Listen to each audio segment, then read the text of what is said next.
Hello everybody, welcome back to C&S Corvettes. It's your Corvette buddy Lyle, here to talk to you about more interesting, exciting, and hopefully helpful Corvette information. Before we get started, take a look at this for me. Guys, we've got another exciting sweepstakes that's new for the beginning of 2024. This one is for a 2024 Corvette Z06 convertible with the Z07 performance package. The car is done in the beautiful red mist metallic tint coat. This thing is just gorgeous.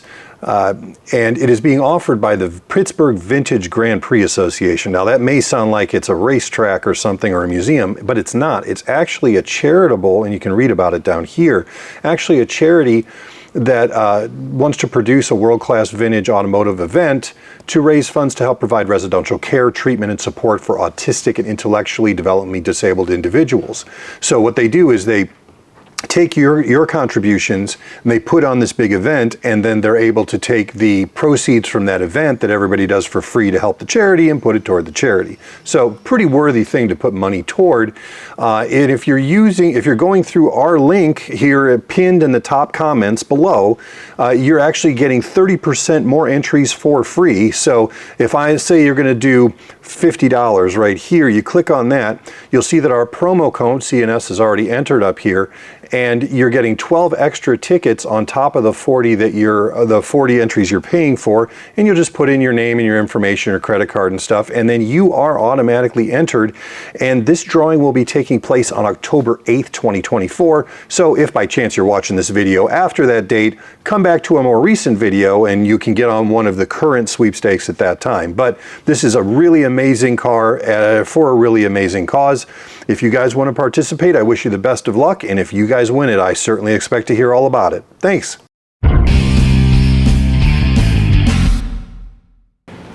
Okay guys, let's talk today about a topic that was brought up by a customer who wrote an email into me this week. And I'm going to just kind of paraphrase what he said.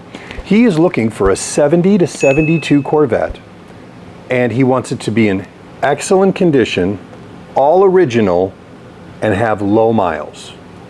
Now, granted, I wrote him a very long message back explaining everything I'm going to tell you in bullet points so that you're not sitting here watching me for an hour.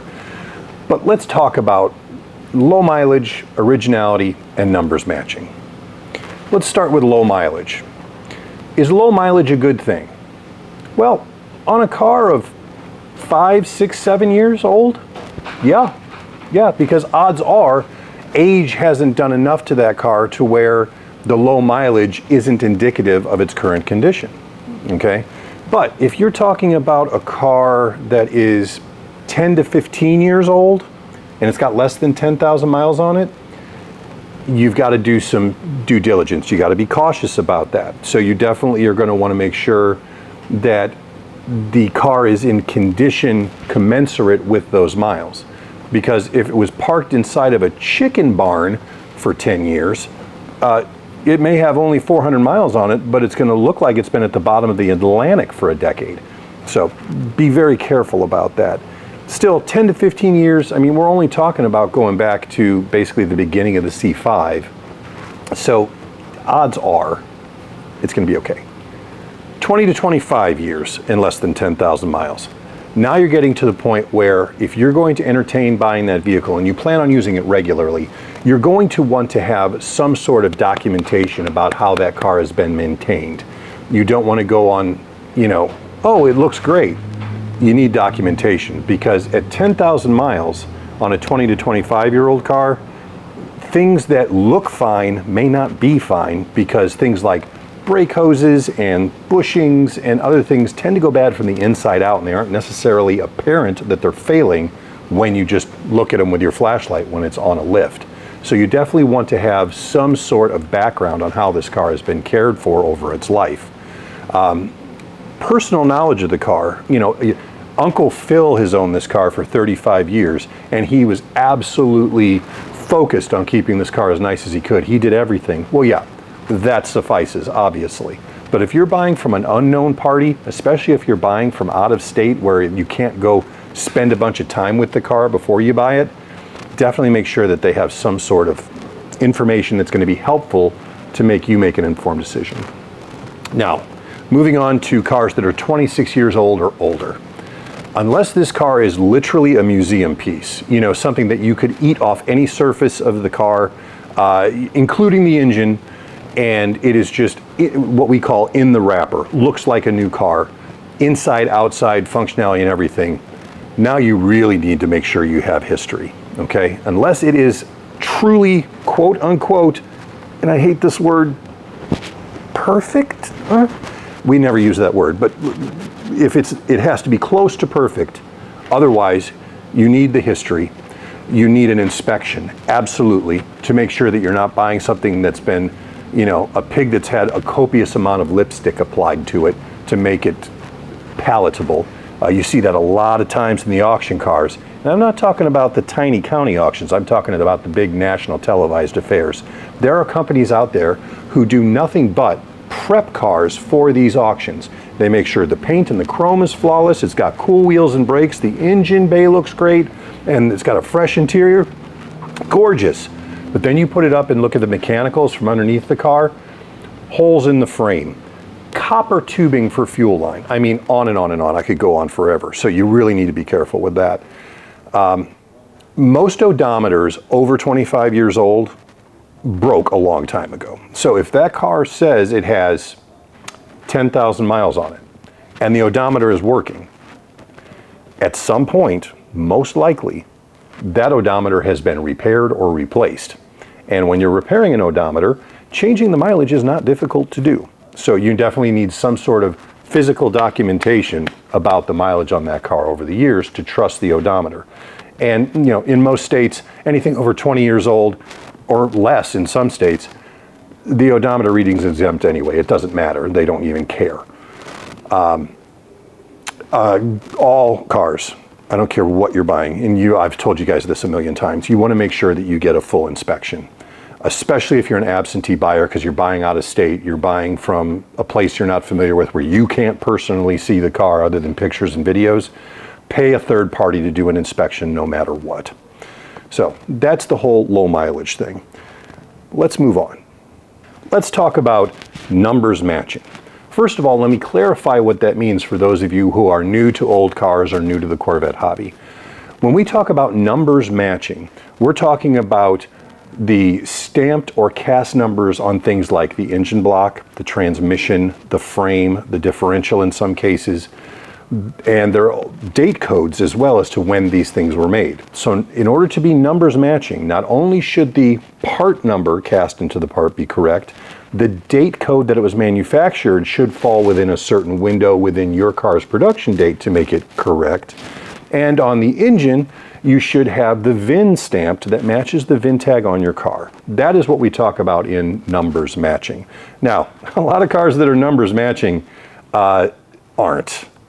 Because people don't understand what that's supposed to mean, or they do and they're counting on the fact that you do not. In all honesty, and this is purely Lyle's opinion, numbers matching only matters on investment grade cars.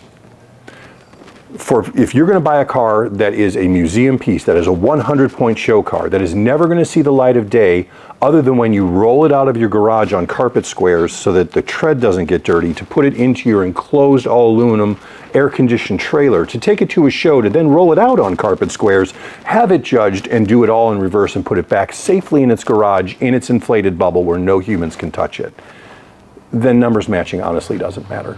If you're going to buy a car to drive it, to enjoy it, to really have the Corvette experience, quality of car is far more important than numbers matching or originality. And I'm telling you this because some of the worst driving, worst functioning vehicles I've ever seen in this shop were the nicest, fully restored, numbers matching, NCRS Top Flight Bloomington Gold cars ever. I mean, absolutely close to flawless. But they drove like garbage because they never drove. They were a 1-to-1 scale model of an original 1965 big block, and they get rolled in and out of trailers all day. They get 2 miles a year, if that much. So you don't want one of those, don't start with one of those if what you want to do is drive and enjoy. If you want to own a museum piece, an investment grade museum piece, awesome. But if you want to drive, don't worry about that stuff. A note on originality, or what I like to see in the car ads, mostly original, right? Once you're not 100% original, you know, like, let's say you have a 78 silver anniversary car that you love. And oftentimes you find yourself going out at night with your friends and you know, a couple of cars go out and drive through the country and go meet at a restaurant and then drive home. And you realize that the headlights on that car are about the same as having 2 candles in front of your bumper to light your way down a dark country road. And you're like, man, this is just dangerous. I'm going to go ahead and change to LED lighting up front to where I can actually see where I'm going. Well, once you do that, the car is no longer original. But guess what? When the car is no longer original, the handcuffs come off. You can do whatever you want. You don't have to worry about, well, you know, the part number on the fuel filter isn't printed in the correct color for that year. Who cares? If you enjoy the car and the car is healthy and you drive the car, functionality is far more important than originality, okay? People are going to buy a nice car before they buy an original car. You know, there were a couple of really beautiful automobiles on the Titanic that were brand new. They're now sitting at the bottom of the Atlantic and they are completely original, but you wouldn't want to own one of them because you couldn't enjoy it. If one thing isn't original, the car isn't original. So be free of that stress, because on a 50-plus-year-old car, you're going to have so many other things that are going to provide you with the needed amount of stress. You really don't need to worry about what color your fuel filter is, if the key is the right shape and has the right stamp on it for that year. If you're buying the car to drive and enjoy, that stuff is really secondary to the overall condition of the car. So, just to recap, numbers matching, originality, low mileage, all of that sounds great in an ad, but don't worry, unless you're buying a museum piece, don't worry about that as much as you worry about the history of the car, how it's been cared for, and the condition it's in today. Because those are the things that are going to largely dictate the experience you have with that car in the future. And I want you to have a really good experience because I want this hobby to go on for as long as I'm alive and much after that. So I hope this makes sense to you. Any questions or comments, put them down here below. We very much appreciate you watching, and I'll see you next week.